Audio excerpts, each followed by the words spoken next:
Hi, I'm Pam Bradley with Berger Chevy. I'm going to do a quick tutorial on how to set up your phone with our Bluetooth systems. Bluetooth systems are universal through all of our Chevy models. So you just go to settings. If you have an iPhone, that's what I have. Android, same thing. You just go into your settings. You're going to want to click over on your Bluetooth, and then you go up here. You can tap audio or phone. They're both going to connect. So I'm just going to do my phone, push the plus, and then add phone. It's going to pop up on here as my Chevy right down there.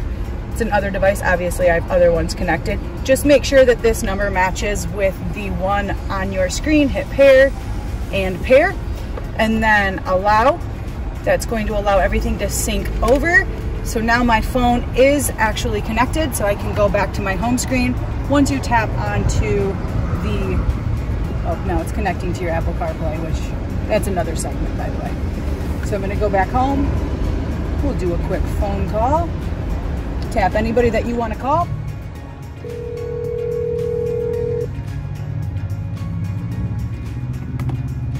Let's see if he answers. This is my little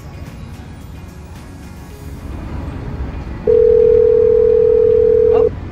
Oh, that's how it works. If you have any other questions, just visit us at bergerchevy.com.